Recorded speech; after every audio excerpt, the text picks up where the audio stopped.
Hello my dear students, how are you? I hope you all are very well. Welcome to our YouTube channel.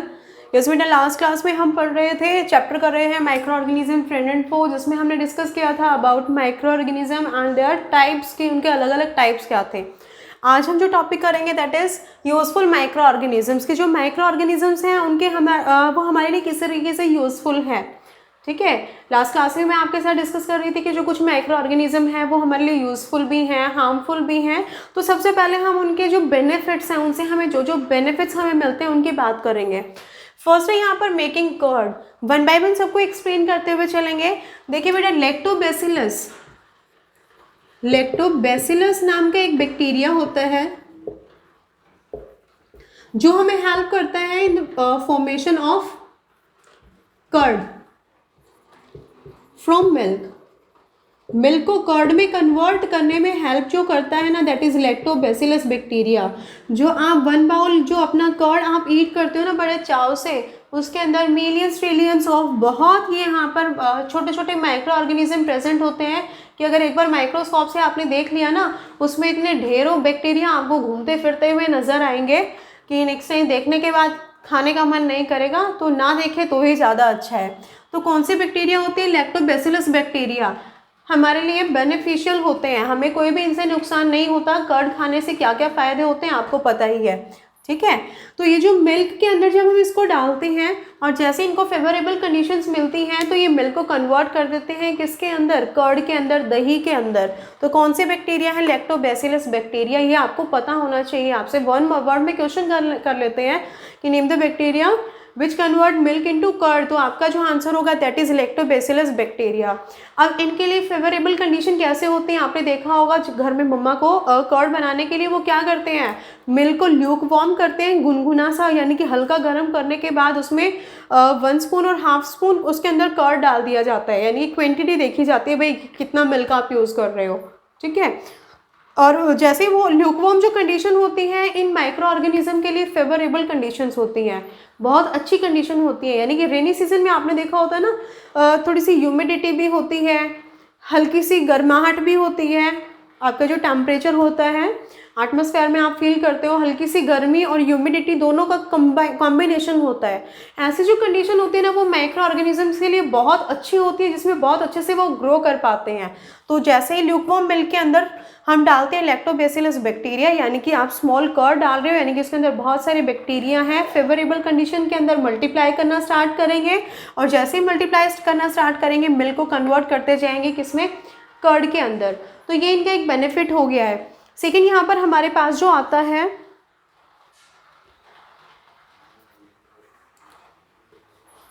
Duster कहाँ रख दी मैंने? एक minute रुको बेटा, मैं डस्टर ले लेती हूँ।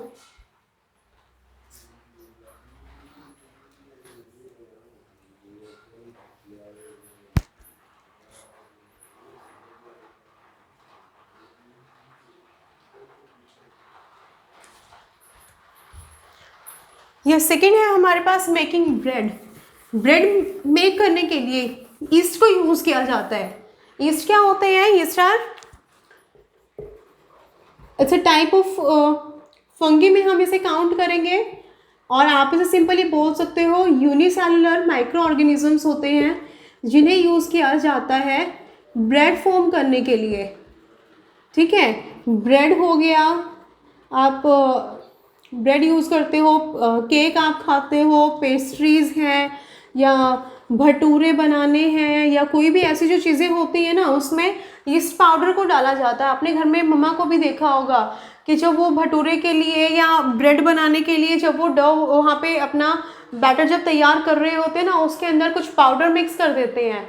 ठीक है, तो यीस्ट क्या होते हैं? यूनिसेलुलर माइक्रो ऑर्गेनिजम्स होते हैं जो उसका आप जो मटेरियल यूज़ कर रहे हो उसके अंदर जब इनको डाला जाता है तो वहाँ पर मल्टीप्लाई करना स्टार्ट कर देते हैं। जब वो मल्टीप्लाई करेंगे यानी कि ग्रो करेंगे, तो जिसकी वजह से आपने वो जो बैटर वहाँ पर प्रिपेयर किया है उसकी क्वांटिटी राइज हो जाती है, बढ़ जाती है। यानी कि ब्रेड बनाने के लिए अगर आपने एक जो कंटेनर के अंदर जो डो प्रिपेयर करने के बाद इतना फिल करके उसको रखा था, ईस्ट आपने उसमें डाल दिया, तो उसको जब कुछ टाइम के लिए हम छोड़ देते हैं तो उसकी क्वांटिटी बढ़ जाती है, यानी कितनी ज़्यादा हो जाती है कि वो कंटेनर से बाहर भी आ जाती है।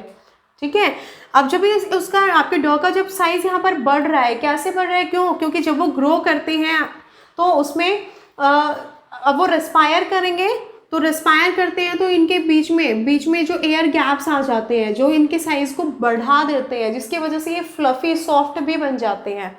ठीक है, तो इसको यूज़ किया जाता है ब्रेड बनाने के लिए। नेक्स्ट है हमारे पास कमर्शियल यूजेस। जो कमर्शियल यूजेस में हमारे पास सबसे पहले आएगा that is formation of alcohol. जो शुगर होता है means the process of conversion of sugar into alcohol. Sugar को अल्कोहल में कन्वर्ट करने का जो प्रोसेस होता है बाय यूजिंग ईस्ट, ईस्ट की हेल्प से शुगर को अल्कोहल में कन्वर्ट करते हैं।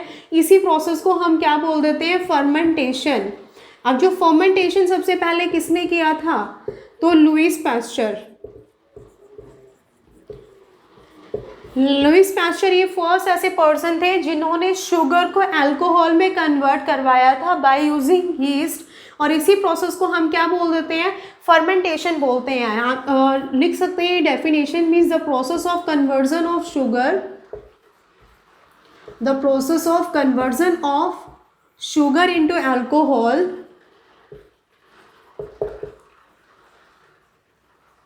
by using yeast is called fermentation। सबसे पहले किसने करवाया फर्मेंटेशन, तो लुईस पास्चर। ठीक है, ये फर्स्ट ऐसे पर्सन थे, ऐसे साइंटिस्ट थे जिन्होंने फर्स्ट टाइम शुगर को अल्कोहल में कन्वर्ट करवाया, तो लुईस पास्चर। ठीक है, शुगर को अल्कोहल में कन्वर्ट करवाया जाता है। इवन बहुत सारे ऐसे जो फ्रूट जूस होते हैं, फ्रूट्स होते हैं जिनको कन्वर्ट कर देते हैं वाइन में, फॉर मेकिंग वाइन, शराब जिसे हम बोलते हैं, या फिर बियर जिसे आप बोलते हो, तो उसमें भी हम ईस्ट को यूज़ करते हैं। और जो फ्रूट जूस होते हैं उन्हें कन्वर्ट करते हैं वाइन में। तो ये क्या है, इनके कमर्शियल यूजेस में आपको बता रही हूँ, मीन्स लार्ज स्केल पे जिन प्रोसेस को करवाया जाता है। नेक्स्ट है फॉर्मेशन ऑफ मेडिसिन। मेडिसिन बनाने के लिए भी हमारे जो माइक्रो ऑर्गेनिजम्स हैं इन सबको यूज़ करते हैं, जिसमें आपके पास यहाँ पर दो चीज़ें आती हैं। एक है एंटीबायोटिक्स बनाने के लिए, for making antibiotics. Antibiotics are the medicine. ये मेडिसिन होती है विच आर यूज, इनको यूज़ किया जाता है कुछ डिजीज़ से बचाने के लिए। तो इसमें क्या होता है बेटा, कुछ ऐसे माइक्रो ऑर्गेनिजम्स होते हैं जो एक केमिकल सब्सटेंस को, कुछ माइक्रो ऑर्गेनिज्म प्रोड्यूस करते हैं, प्रोड्यूसेस सम केमिकल सब्सटेंस, और ये जो केमिकल सब्सटेंस होते हैं ये स्टॉप करते हैं, which can stop growth of other micro organisms.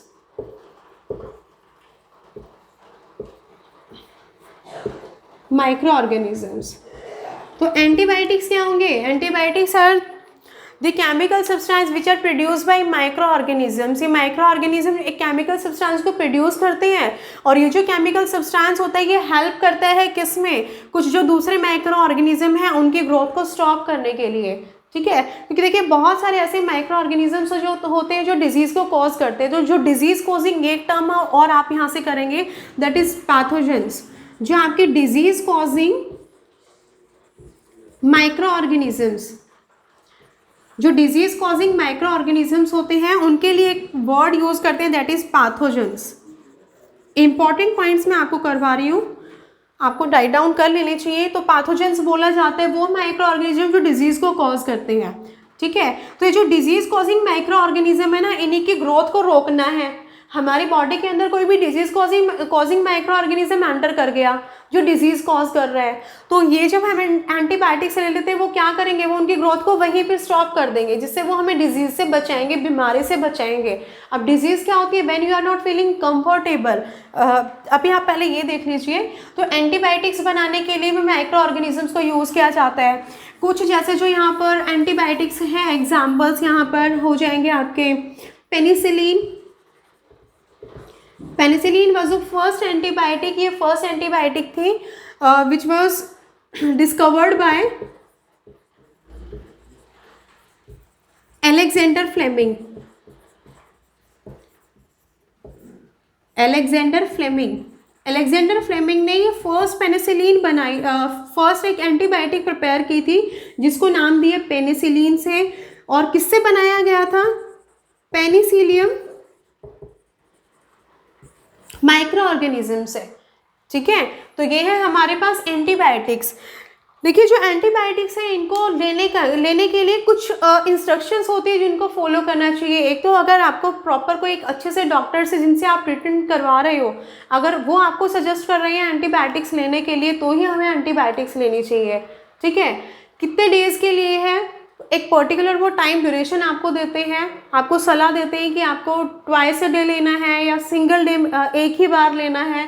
ठीक है, तो ऐसा नहीं है कि हम इसको ओवरडोज करेंगे, ज़्यादा लेंगे, हम सोचे कि ज़्यादा ले लेते हैं, चलो डॉक्टर ने बोले 3 डेज़ के लिए, हम उसको 5 डेज़ के लिए ले लें, तो वो भी हमारे लिए फ़ायदेमंद नहीं होता है।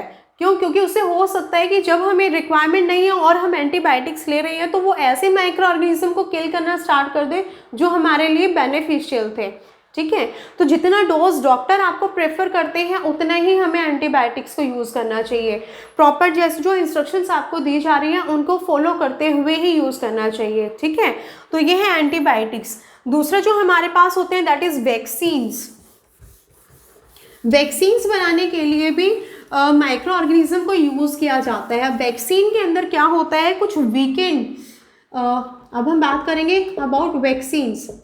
इसमें क्या होता है, कुछ वीकेंड जो बहुत ज़्यादा जो कमज़ोर या जो डेड माइक्रो ऑर्गेनिजम्स होते हैं उनको बॉडी के अंदर इंजेक्ट कर दिया जाता है। ठीक है, या तो ऑरली या by injections, by syringe, needle की हेल्प से बॉडी के अंदर इंजेक्ट कर दिया जाता है। ठीक है, किन्हें? वीकेंड, या तो वीकेंड होंगे या डेड माइक्रो ऑर्गेनिजम्स होते हैं, और उन्हें हम जैसे ही बॉडी के अंदर जब उनको एंटर करवाते हैं, यानी कि इंजेक्ट करवा देते हैं, तो वो हमारी बॉडी के अंदर जाने के बाद वहाँ पर हमारी बॉडी क्या करती है, वहाँ पर उनके एंटीबॉडीज़ वहाँ पर बनना स्टार्ट हो जाते हैं। देखो आज समझने के लिए बहुत इजी है। आप कोरोना वाला आपने सुना होगा ना एक बार, जिसको कोरोना अगर डिजीज़ हो रही है तो कोरोना डिजीज़ होने के बाद उसके एंटीबॉडीज़ बन जाते हैं। तो क्या होते हैं ये एंटीबॉडीज़, एक बार देख लीजिए। हमारे बॉडी के अंदर यानी कि आपका जो ब्लड होता है उसके अंदर आरबीसी, डब्ल्यूबीसी, प्लाज्मा, प्लेटलेट्स, ये सभी प्रेजेंट होते हैं। क्लास 7th में आप सभी पढ़ के आए हो। ठीक है, तो ये जो 4 चीज़ें होती हैं जो मिलके बनाती हैं हमारे ब्लड को। इसमें से डब्ल्यूबीसी का काम क्या होता है, ये डिजीज़ के साथ फाइट करते हैं। ठीक है, ये हमें प्रिवेंट करते हैं कि इनसे बीमारियों से बचाते हैं, प्रिवेंट फ्रॉम डिजीज़। अब कोई भी जब डिजीज कॉजिंग माइक्रोब हमारी बॉडी के अंदर एंटर करता है, डब्ल्यूबीसी की कोई पर्टिकुलर शेप नहीं होती, इरेगुलर शेप होती है। लाइक मैंने कोई भी ये बना दिया, ये क्या है, डिजीज कॉजिंग माइक्रो ऑर्गेनिज्म है।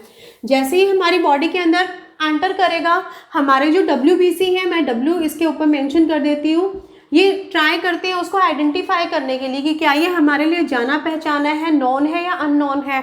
ऑब्वियस है अननोन। जैसे ही वो देखेंगे कि ये अननोन कोई भी ऐसे यहाँ पर हमारे बॉडी के अंदर एंटर कर गया है, तो ये उसके साथ फाइट करना स्टार्ट कर देते हैं। जब भी इसके साथ फाइट करना स्टार्ट करते हैं, उनको किल करते हैं। जिससे अब वो किल करने के बाद जब ये देखो प्रेजेंट रहेंगे हमारी बॉडी के अंदर ही, लेकिन ये क्या हो जाएंगे, अब ये कन्वर्ट हो जाएंगे एंटीबॉडीज़ में। अब नेक्स्ट टाइम फर्दर अगर इन्हीं का कोई सगा भाई बंधु यानी कि वही disease causing micro organism further फिर कभी जैसे ही हमारी बॉडी के अंदर एंटर करेगा, दोबारा ये जो एंटीबॉडीज़ हैं वो उनको आइडेंटिफाई कर लेंगे। अब वो हमारे पास यहाँ पे एंटीबॉडीज़ बन गए थे। जैसे ही disease causing micro organism further हमारी बॉडी के अंदर एंटर करेगा, तो अब हमारे डब्ल्यूबीसी इतना कर्ज नहीं उठाएंगे, जो एंटीबॉडीज़ ही वही उनके साथ फाइट करेंगे और हमें डिजीज़ से बचाएंगे। तो इस तरीके से वैक्सीन्स को भी यूज़ किया जाता है डिजीज़ से बचाने के लिए। तो डिजीज़ होती क्या है, these are the dead micro organism और weakened micro organisms which are given orally और इंजेक्टेड। या तो ऑरली दिया जाता है या बाय इंजेक्शन इनको दिया ट्रांसफ़र कर दिया जाता है किसी भी ह्यूमन या किसी भी एनिमल के अंदर। ठीक है, तो उनको बोलते हैं वैक्सीन्स। अब वैक्सीन्स का काम क्या होता है, वैक्सीन्स इम्प्रूव करती हैं, बढ़ाती हैं हमारी इम्यूनिटी को। इम्यूनिटी क्या होती है, इम्यूनिटी होती है capability of body to fight with disease के साथ फाइट करने की जो कैपेबिलिटी होती है उसी को बोलते हैं इम्यूनिटी। तो वैक्सीन लेने के, जब आपको वैक्सीन दी जा रही है यानी कि वो क्या, उससे क्या कर रहे हैं, आपकी इम्यूनिटी को बढ़ा रहे हैं, तो उसी प्रोसेस को हम बोल देते हैं इम्यूनाइजेशन। अब वैक्सीन दिए कैसे जाते हैं, ऑरली भी देते हैं, लाइक पोलियो वैक्सीन है, आपने देखा होगा। अप टू 5 ईयर्स, जो 5 ईयर्स तक के, 5 साल तक के जो बच्चे होते हैं, जो छोटे चाइल्ड होते हैं, उन सबको polio time to time polio drops दी जाती हैं, 2-3 ड्रॉप्स, जैसे आपने देखा होगा ना, एक लिक्विड होता है जो ऑरली उनके माउथ में डाल दिया जाता है। तो ये पोलियो क्या है, दिस इज वैक्सीन, ये एक वैक्सीन ही है। दूसरा यहाँ पर फिर एक जो इम्पॉर्टेंट पॉइंट आ जाता है, दैट इज सबसे पहले जो वैक्सीन को डिस्कवर किया था, तो वो किया था Edward Jenner. Edward Jenner was the first person जिन्होंने वैक्सीन डिस्कवर किया था, किसके लिए, for small pox. Small pox की जो वैक्सीन थी वो डिस्कवर की थी एडवर्ड जेनर ने, और सबसे फर्स्ट जो वैक्सीन डिस्कवर की गई थी वो यही थी फॉर स्मॉल पॉक्स। ठीक है, तो जो वैक्सीन होती हैं वो स्मॉल आपके क्या होंगे, वो डेड माइक्रो ऑर्गेनिज्म होते हैं जिनको ऑरली या बाय इंजेक्शन बॉडी के अंदर ट्रांसफ़र कर दिया जाता है इम्यूनिटी को बढ़ाने के लिए। ठीक है, तो वो होते हैं हमारी वैक्सीन, प्रोसेस को वैक्सीनेशन बोलते हैं, हमारी इम्यूनिटी को बढ़ाते हैं। तो इम्यूनिटी को बढ़ाने के लिए जो वैक्सीन दी जाती है उसी को बोला जाता है इम्यूनाइजेशन। अब यहाँ से जो एक आज के लिए आपके जीके को चेक करने के लिए कि आप कितनी नॉलेज रखते हो, मैं आपसे जो क्वेश्चन करने जा रही हूँ, आप उन क्वेश्चंस के आंसर मुझे कमेंट बॉक्स में करके बताएंगे। सबसे पहले जो आपका जो फर्स्ट क्वेश्चन आपको बताना है, दैट इज़ वो क्वेश्चन आपके लिए है कि आप मुझे बताएंगे, सर्च करिए, इधर से नेट से यूज़ करिए, न्यूज़पेपर से करिए, जैसे भी, कि कोरोना के लिए फॉर कोविड जो वैक्सीन्स आपको दी जा रही है, आपको नहीं मीन्स आपके आपने देखा होगा अभी मई में स्टार्ट हो गया है, 18 ईयर से ऊपर जो एज है उनको भी वैक्सीन देनी स्टार्ट की जा चुकी हैं। तो कौन कौन सी वैक्सीन्स अवेलेबल है फॉर कोरोना के लिए, कौन कौन सी वैक्सीन दी जा रही है हमारे इंडिया के अंदर। तो एक तो क्वेश्चन आपको ये बताना है कि वैक्सीन अवेलेबल फॉर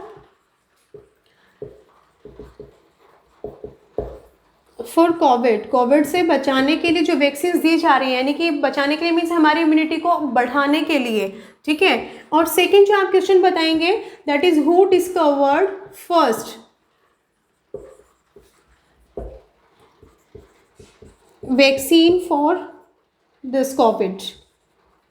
इसके लिए सबसे पहले किसने वैक्सीन को डिस्कवर किया था। ये 2 क्वेश्चंस मैं आपसे पूछ रही हूँ जिनके आंसर्स आप मुझे कमेंट बॉक्स में करके बताएंगे। ठीक है, नेक्स्ट हम करेंगे, नेक्स्ट जो यहाँ पर यूजफुल जो बेनिफिट्स होते हैं bye micro organism, that is increasing soil fertility. जो माइक्रो ऑर्गेनिज्म है वो सॉइल की फर्टिलिटी को इंक्रीज करने में भी हेल्प करते हैं। तो कौन से यहाँ पर आपके बैक्टीरिया होंगे, राइजोबियम बैक्टीरिया की बात की जाती है, राइजोबियम बैक्टीरिया है, और आपके जो ब्लू ग्रीन एल्गी हैं, और ब्लू ग्रीन एल्गी ये हेल्प करते हैं सॉइल के फर्टिलिटी को बढ़ाने के लिए। ठीक है, तो किस तरीके से करते हैं, इसके लिए कंप्लीट हमारे पास आता है नाइट्रोजन फिक्सेशन, जो हम कंप्लीट जो उसकी जो साइकिल है वो बाद में करेंगे। अभी जस्ट आप ये देखेंगे कि जो राइजोबियम बैक्टीरिया और जो ब्लू ग्रीन एल्गी होती है वो सॉइल की फर्टिलिटी को बढ़ाती है। फर्टिलिटी को बढ़ाने की नीड क्यों होती है, जब हम सॉइल में बार बार आप प्लांट ग्रो कर रहे हो तो वो प्लांट न्यूट्रिएंट्स को तो यूज़ करेंगे ना, यानी कि मिनरल्स को यूज़ करेंगे जो सॉइल के अंदर अवेलेबल है, जिसकी वजह से धीरे धीरे सॉइल के अंदर न्यूट्रिएंट्स की डेफिशिएंसी होना स्टार्ट हो जाती है। तो उनको मेंटेन करने के लिए या तो आपको खाद डालनी पड़ेगी, मैन्योर डालना पड़ेगा, या आप उसमें फर्टिलाइजर्स डालेंगे, या फिर नेचुरली सॉइल के अंदर जो राइजोबियम बैक्टीरिया और ब्लू ग्रीन एल्गी प्रेजेंट होते हैं वो भी नेचुरली सॉइल की फर्टिलिटी को बढ़ाते हैं। लास्ट जो हमारे पास यहाँ पर बेनिफिट होता है इन क्लीनिंग ऑफ एनवायरनमेंट, ये जो माइक्रो ऑर्गेनिज्म है वो हमारे एनवायरनमेंट को साफ सुथरा रखने में भी हेल्प करते हैं। तो किस तरीके से साफ सुथरा रखने में हेल्प करते हैं, देखिए आपने फूड चेन पढ़ा है कि हर कोई जो लिविंग ऑर्गेनिज्म है वो किसी दूसरे ऑर्गेनिज्म के ऊपर डिपेंड करता है फॉर फूड के लिए डिपेंड करते हैं। तो कोई भी आप जब फूड चेन स्टार्ट करते हो वो आपके प्लांट से स्टार्ट होकर के, और लास्ट जो उसमें होता है ना दैट इज माइक्रो ऑर्गेनिज्म। तो बेटा जब भी कोई भी लिविंग थिंग जब डाई कर जाता है डेड करने के बाद, यानी कि आपके जो डेड एंड डिकेइंग मैटर होते हैं, जो डेड एंड डिकेइंग मैटर होंगे, अब डेड एंड डिकेइंग मैटर में आपके पास कोई भी लाइक यहाँ पे एनिमल वेस्ट भी होगा या प्लांट वेस्ट है, प्लांट ड्राई कर जाता है, डाई कर जाता है तो उसके सूखे पत्ते हैं, फूल हैं, फ्रूट हैं, एनिमल वेस्ट यानी कि काव डंग है। तो इसी तरीके से dead and decaying matter like कोई भी डेड एंड डिकेइंग मैटर में यानी जैसे सेम कोई फ्रूट है वो गल सड़ रहा है, या कोई भी लिविंग ऑर्गेनिज्म डाई कर गया, डाई करने के बाद लाइक आपने देखा होगा फॉरेस्ट में एनिमल डाई कर गए, दूसरे एनिमल ने उसको ईट किया, लेकिन उसका जो लेफ्ट ओवर पार्ट है जो वहाँ पे पड़ा हुआ है, तो धीरे धीरे वो सभी चीज़ें किस में कन्वर्ट हो जाती हैं, वो सॉइल के अंदर कन्वर्ट हो जाती है। तो किसकी हेल्प से कन्वर्ट होती हैं? Those all are because of micro organism. तो भी जो ऐसे भी जो भी जितने भी ये वेस्ट होते हैं ना, उन सबको लास्ट में सॉइल में कन्वर्ट करने का जो काम होता है वो माइक्रो ऑर्गेनिजम्स का होता है। तो इसी तरीके से ये हेल्प करते हैं इन क्लीनिंग ऑफ एनवायरनमेंट, हमारे एनवायरनमेंट को साफ सुथरा रखने में। अब अगर ये माइक्रो ऑर्गेनिज्म ना होते तो ये जो वेस्ट जहाँ एक बार इकट्ठा हो गया तो वो सदियों तक वो ऐसे ही पड़ा रहता, ठीक है, उसमें से फाउल स्मेल ही निकलती रहती, वो ऐसे ही सड़ता रहता। लेकिन माइक्रो ऑर्गेनिज्म है जो इन सबको सॉइल के अंदर कन्वर्ट करके हमारे एनवायरनमेंट को क्लीन साफ सुथरा रखने में हेल्प करते हैं। तो ये सभी थे हमारे माइक्रो ऑर्गेनिजम्स के बेनिफिट्स। अब नेक्स्ट जो हमारे पास आता है दैट इज हार्मफुल इफेक्ट। तो हार्मफुल इफेक्ट क्या होंगे? जो यही जो इनमें से कुछ ऐसे माइक्रो ऑर्गेनिजम्स होते हैं जो हमें बीमार कर देते हैं, हमारे फूड को स्पॉइल कर देते हैं, हमारे खाने को खराब कर देते हैं, ठीक है। तो अभी मैंने आपको बताया कि जो भी डिजीज कॉजिंग माइक्रो ऑर्गेनिज्म होते हैं, डिजीज कॉजिंग माइक्रो ऑर्गेनिजम्स को बोला जाता है pathogens. Disease causing micro organisms को बोलते हैं हम पैथोजेंस। तो देखिए सबसे पहले तो ये जो वर्ड है ना डिजीज को ही आप याद रखिए। ईज जो वर्ड है उसका मीनिंग होता है comfortable. When you are not feeling comfortable means then आप सफ़र कर रहे हैं किससे? आप बीमार हैं, आपका कोई भी बॉडी ऑर्गन प्रॉपर फंक्शन नहीं कर रहा है, ठीक है, आप कंफर्टेबल फील नहीं कर रहे हैं, आपको हेडेक है, आपको फीवर है, तो देन यू आर डिजीज, ठीक है। तो अब जो डिजीज होती हैं they are divided into two terms. Communicable disease होती हैं, non communicable disease. Communicable disease कौन सी होंगी? Communicable disease and non communicable disease को इस तरीके से टू पार्ट्स में डिवाइड किया हुआ है। तो कम्युनिकेबल डिजीज कौन सी होती है?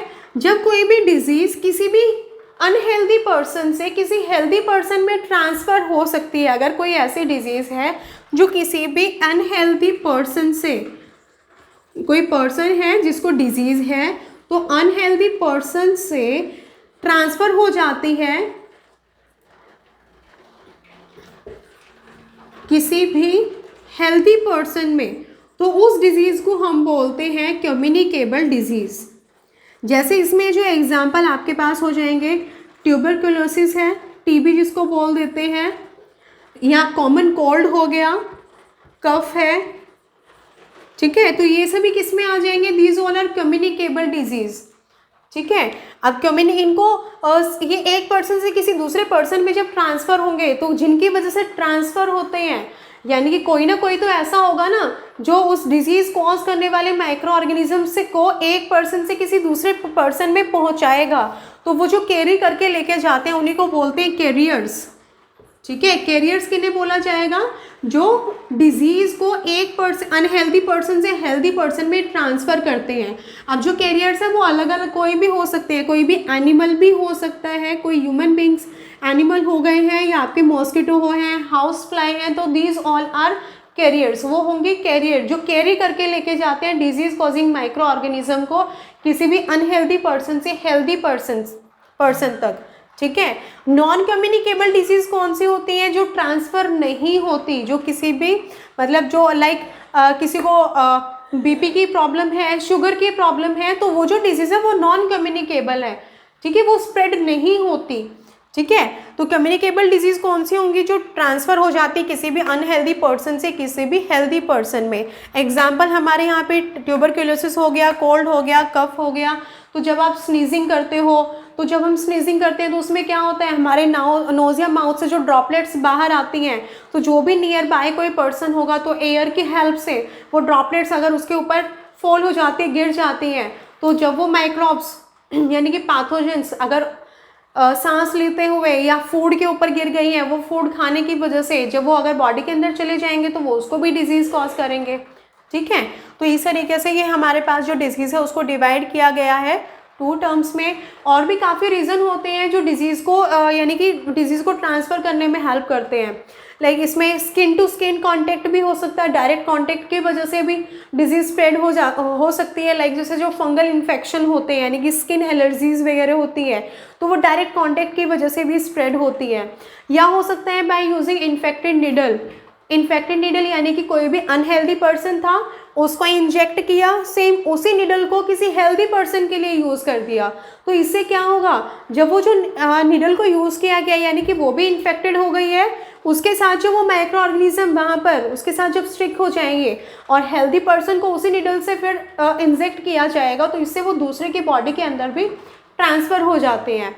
अब या फिर अभी मैं एग्जांपल दे रही थी आपको कैरियर्स का, लाइक मॉस्किटो या हाउस फ्लाई भी, जो हाउस फ्लाइज है ना, उनकी वजह से अप्रोक्स यहाँ पे बोला जाता है कि 20 डिजीज़ ऐसी हैं जो कॉज होती है हाउस फ्लाइज की वजह से। जैसे जिसके अंदर आपके एग्जाम्पल आ जाएंगे, इसमें आपका कॉलेरा हो गया, डिजेंट्री हो गया। तो ये जो कॉलेरा वगैरह है वो उनको स्प्रेड करने का जो कैरियर का काम करते हैं ना, वो हाउस फ्लाई करते हैं। क्योंकि हाउस फ्लाई क्या करेंगे, आपके घर के बाहर जहाँ भी गार्बेज के ढेर लगे हुए हैं, गली सड़ी चीज़ें हैं, काऊ डंग है, वेस्ट है, वो उनके ऊपर सिटिंग करते हैं, वहीं पे वो ग्रो करते हैं। जब वो सिटिंग करके आते हैं तो वहाँ पर जितने जो हार्मफुल जर्म्स होते हैं वो उनकी लेग्स के साथ या उनकी बॉडी हेयर्स के साथ स्टिक हो जाते हैं। आने के बाद वो आपके फूड के ऊपर सिटिंग करते हैं, वहाँ उन जर्म्स को छोड़ देते हैं और उसी फूड को ईट करने की वजह से फिर हम बीमार हो जाते हैं। ठीक है, तो और दूसरा यहाँ पर जो हम मॉस्किटोज़ की वजह से जो डिजीज़ है उसमें हमारे पास आ जाएगा एक फीमेल एनोफिलिस एक मॉस्किटो होता है, फीमेल एनोफिलिस है ये एक मॉस्किटो। ये कॉज करते हैं मलेरिया डिजीज़ को।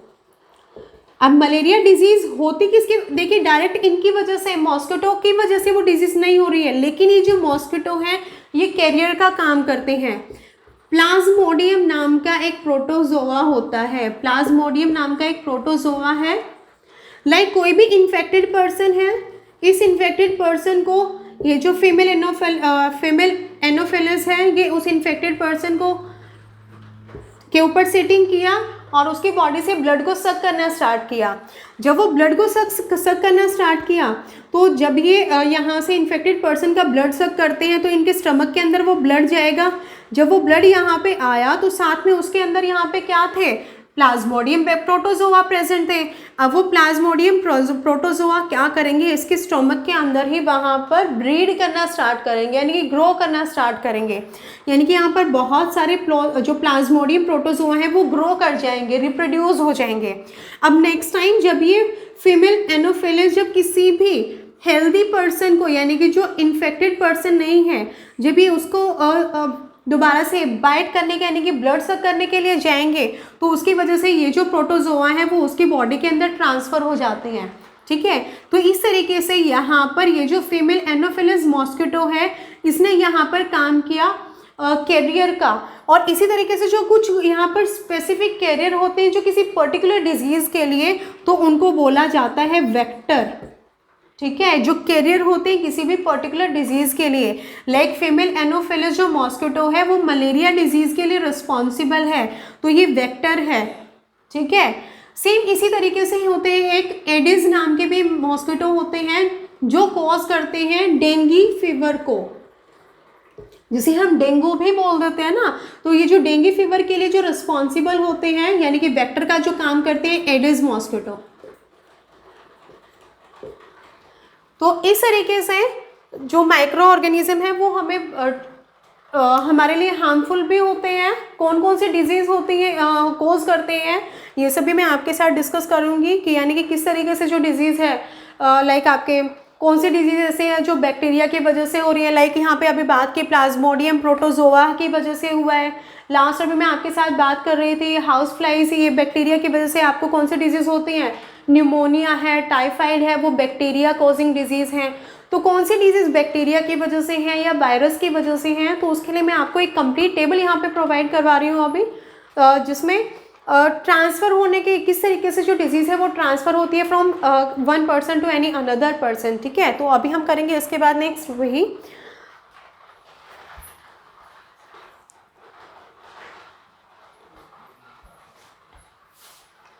इस बेटा देखिए, अभी हम बात कर रहे हैं अबाउट ह्यूमन डिजीज़। ह्यूमंस के अंदर जो कुछ डिजीज़ हैं उनके पॉजिटिव माइक्रो ऑर्गेनिजम्स की, कौन से माइक्रो ऑर्गेनिज्म की वो वजह से वो डिजीज़ होती है, एंड मोड ऑफ ट्रांसमिशन कि किस तरीके से डिजीज़ ट्रांसमिट होती है from unhealthy person to any healthy person. तो जैसे सबसे पहले हमारे पास ट्यूबरकुलोसिस, कॉलेरा, टाइफाइड, ये जो 3 डिजीज़ हैं ये बैक्टीरियम डिजीज़ है जो बैक्टीरिया की वजह से कॉज होती हैं। ट्रांसमिट कैसे होती है? बाय एयर, एयर की वजह से, वाटर या फूड की वजह से, एंड थर्ड टाइफाइड जो होगी वो वाटर की वजह से। ठीक है, सेम इसी तरीके से यहाँ पे जो मैंने डिवीजन किया है दैट इज मीजल्स हो गया, खसरा जिसे बोलते हैं, चिकन पॉक्स छोटी माता है, पोलियो, हेपेटाइटिस बी, डेंगू, तो ये सभी क्या है, this all are viral disease, virus की वजह से होती है। अब ये वायरस किस तरीके से ट्रांसमिट होगा, दैट इज एयर की वजह से। यहाँ पे देखो डेंगू अभी मैंने बताया था, एडिस नाम की एक मॉस्किटो है, एडिस एक मॉस्किटो है जो कॉज करता है, जो वेक्टर का काम करता है, यानी कि इस वायरस को, डेंगू का जो वायरस होता है उसको किसी अनहेल्दी पर्सन से हेल्दी पर्सन में ट्रांसमिट करने के लिए। नेक्स्ट है हमारे पास दैट इज मलेरिया। मलेरिया जो डिजीज है वो प्रोटोजोआ की वजह से होती है। कौन ट्रांसमिट करेगा? मॉस्किटो। कौन सी मॉस्किटो है? That is female Anopheles. जो फीमेल एनोफिलिस मॉस्किटो है वो स्प्रेड करती है, वो हेल्प करती है, वो वेक्टर का काम करती है प्रोटोजोआ को ट्रांसमिट करने के लिए। तो इनके अलावा और भी काफ़ी सारी ऐसी डिजीज़ है जो बैक्टीरिया या वायरस की वजह से कॉज होती है, लेकिन ये इंपॉर्टेंट्स हैं जो मैंने यहाँ पे आपको टेबल प्रोवाइड की है। इवन आप इसके लिए एक चीज़ और कर सकते हैं, देखो इन डिजीज़ से बचाने के लिए जो बच्चे होते हैं वो बहुत सेंसिटिव होते हैं, तो इसी वजह से अप टू 5 ईयर्स उनको टाइम पर वैक्सीन दी जाती हैं। तो आप अपनी मम्मा से आप पूछेंगे, हेल्थ सेंटर का उनके पास आपका एक कार्ड रखा होगा कि आपको कौन से टाइम पे कौन से वाला इंजेक्शन यानी कि वैक्सीन आपको दी गई थी। ठीक है, ये जो भी डिजीज़ है ना इन सब की वैक्सीन आप ले चुके हो। ठीक है, तो वो चेक करने के लिए आप अपनी मम्मा से आप इसके लिए बात करेंगे। तो आज हम करते हैं सिर्फ इतना ही, फिर जो आपके चैप्टर का नेक्स्ट पार्ट है वो करेंगे नेक्स्ट वीडियो में। तब तक आप पढ़ते रहिए, सीखते रहिए, अपने चैप्टर की रीडिंग आप जरूर करेंगे। जिन्होंने भी चैनल को सब्सक्राइब नहीं किया है सब्सक्राइब कर लीजिए, बेल आइकन को प्रेस कर लीजिए जिससे कि आपको यूजफुल नोटिफिकेशन मिलते रहे। ठीक है, तब तक पढ़ते रहिए, सीखते रहिए। Okay bye.